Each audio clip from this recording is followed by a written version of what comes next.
Alright, gentlemen, welcome back to another football pitch review. Today we'll be discussing Robert Moses Field in Midtown Manhattan. Now, this pitch is located on 42nd and 1st Avenue, I believe. It's right next to the United Nations building in Midtown. So that's where it is. This is the closest playground to me, so that's where I go most often. We'll get into further details later. But first, let me remind you, of course, of the criteria for each pitch. 1. Football quality. 2. Accessibility and location. 3. Amenities. 4. Crowdiness and busyness. And number 5. Field size.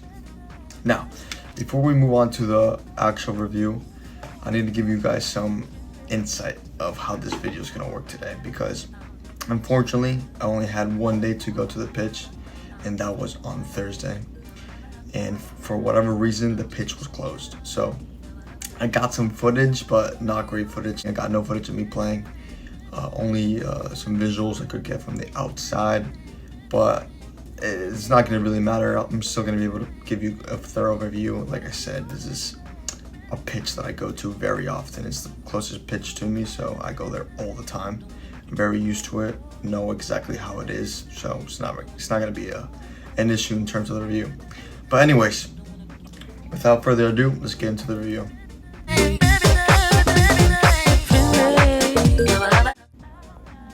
Alright, so I looked online to find the exact material of the artificial turf. Couldn't find it. Doesn't say anywhere what it is. It did say it's high-end artificial turf. Now, I'm not too sure what that means. Some of you might know what that means. I'm not too sure. But I can tell you from playing there how the grass or the artificial turf feels, and it does not feel great.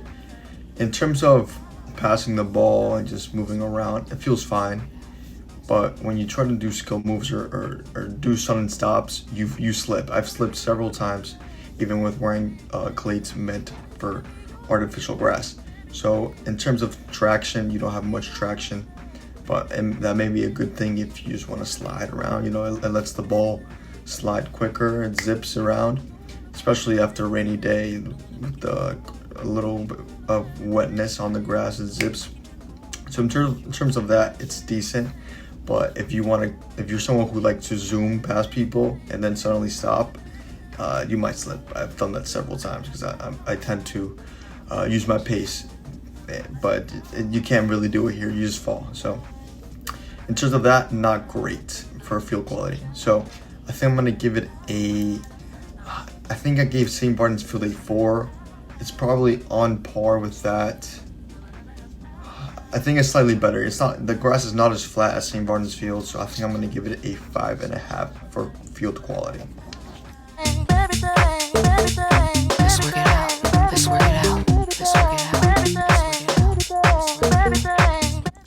Okay, so this is, like I mentioned earlier, this is a park I go to a lot, and not just myself. My friends also go there, and for good reason. It's in Midtown Manhattan, like I mentioned, so it's not just, I would argue it's in the middle of New York, really, not just Manhattan. So it's very easy for anybody in Manhattan specifically to get to, right? So most of my friends live in Manhattan. If we want to link up, sometimes it's not super easy to go to a specific park, especially if it's private, because of the hours, it makes it tough. But in terms of public park, this is the most ideal park because we can all get there super easily with a reasonable amount of time. You have Grand Central about 5 blocks away, so you can take the 6 train, 4, 5, 7, the Times Square shuttle, several others, and it has the M15 bus that stops right next to it, as well as the Crosstown bus stops right at the park. So very accessible. And in terms of the location, like I said, Midtown Manhattan, you have the UN building right next to you, some very nice other residential buildings next to you. It's a good area, pretty residential. You can also see the Chrysler building from the park. So in terms of location accessibility, I think I will give it a 8.5. Pretty good for accessibility and location. From midnight into the sunshine. All right, next category is amenities. And similar to St. Barnabas Field, there is no amenities on the pitch itself. One thing it does have that St. Barnabas Field did not have is a bench to sit down and change your shoes. So that's a slight improvement. But like I mentioned, similarly to St. Martin's Field, the amenities are not on the pitch itself. You have to go to the playground right next to it. In this case, on Robert Moses Field, you have to exit the pitch itself, take a corner, go down the street, and then you have the playground with the water fountain and the bathroom. Now, when I went the most recent time, the bathroom was open, which is uncommon in New York public fields during the winter time. So this one's open. I do not know if it's all winter. I have gone several times for this pitch, and I've never really paid attention. I don't really go to the bathroom in public New York bathrooms, frankly.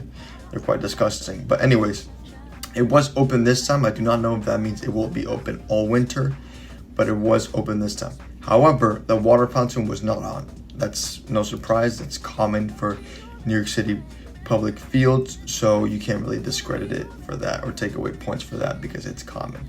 So in terms of amenities, it does have a bench, which is a slight improvement from St. Martin's Field. However, you do have to exit and go down the street, unlike St. Martin's Field, where you have the playground attached to the field, so you don't have to go very far. But I did give St. Martin's Field a 4 because the bathroom was closed, and like Robert Moses Field, the water fountain was off. But here at Robert Moses Field, the bathroom was open. So I think I will give it a slight edge to Robert Moses Field because you could actually use the amenities. So I'm gonna give it a 6 because of the open bathroom and the bench. You know, the bench is not crazy, but it's an added bonus.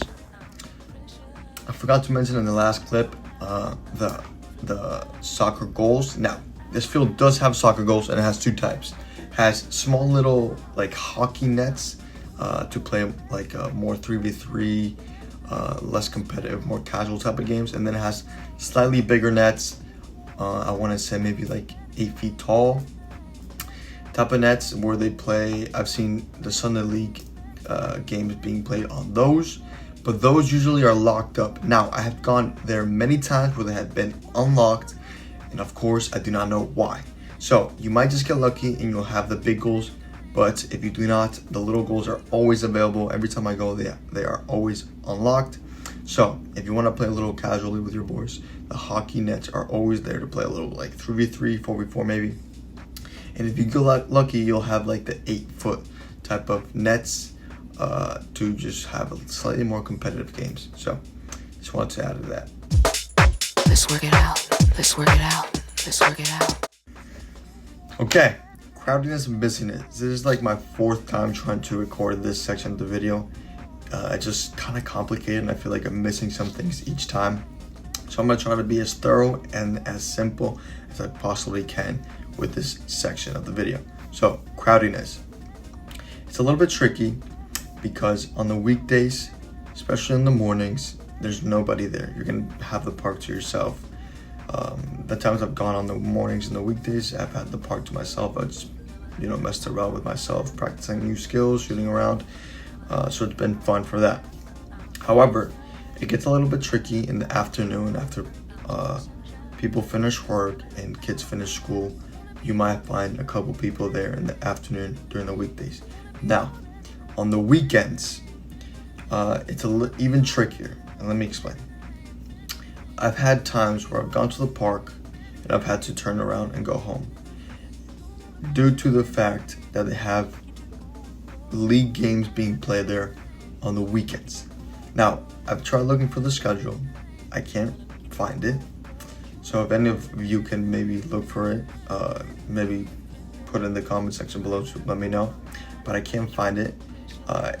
And what I mean by league games. So on Saturdays, specifically on Saturdays, I want to say in the fall, spring era, there's lacrosse games being played there, and you cannot play. There's not like a little section that they have apart for people who just want to play there casually during league games. No, when they go play there, they take up the whole field, so you cannot play there whatsoever.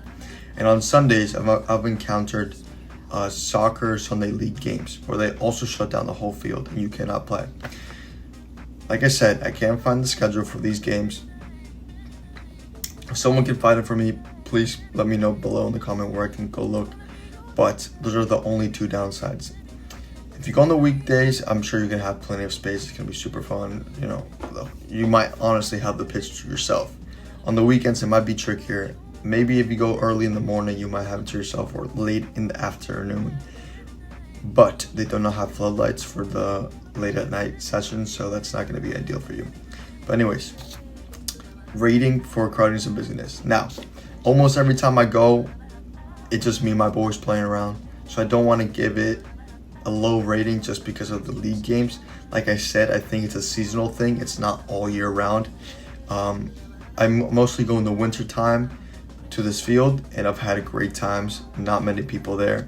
So I think I'm going to give it a 6. 6 for crowdiness and busyness. Alright, final criteria of field size. Now, I couldn't find the exact measurements for the field size, but I did see that I said it is meant for 8v8 football, and you can definitely tell. When you go to the pitch, it's obviously not full size. You can see that right away. It's more like a square type of shape instead of a rectangle like most soccer pitches. Obviously, if it's 8v8, it's not full size. It's not 11v11. But to play competitive games, it is okay. Obviously, like I mentioned earlier, I've seen Sunday League games being played there competitively. I myself have not played competitive games there, but I do play like 3v3, 4v4 with my boys, and it's worked perfect for that, for those type of scenarios where you just want to mess around a little bit. So, I can't remember what I gave St. Barnabas Field. I think like a 6 or something, and I think it might be around that, maybe slightly less because it's slightly smaller. So I think I'm going to give this one a 6 for field size. Yep. All right, final rating for Robert Moses Field in Midtown Manhattan. Let me go over the other ratings I gave it. So number 1, field quality. I give it a 5.5. Accessibility and location, 8.5. Pretty good. Amenities, 6. Crowdedness and busyness, 6. And field size, 6. Wow, I didn't realize. Give it so many 6s. Anyways, 5.5, 8.5, 6, 6, and 6. I think for the overall rating, for the overall ranking, I will get Robert Moses Field a 7. A 7. Robert Moses Field gets a 7. The math might not make sense, but when you go play there and mess around with your boys, it is fun. It's obviously the traction, like I mentioned earlier, not the greatest, but if you can get over that hump, you'll have a great time. It's really fun. It's a really fun park, and in terms of crowdiness, you're gonna have plenty of space to play. If you go on a good day, you're gonna have to pitch yourself in a good location in Manhattan with a nice view with the United Nations next to you. So, Robert Moses Field, a 7 out of 10. Of course, like I say always, go check out the pitch for yourself. Let me know how you like it and rate it yourself. All right, I'll see you guys in the next one. Let's work it out.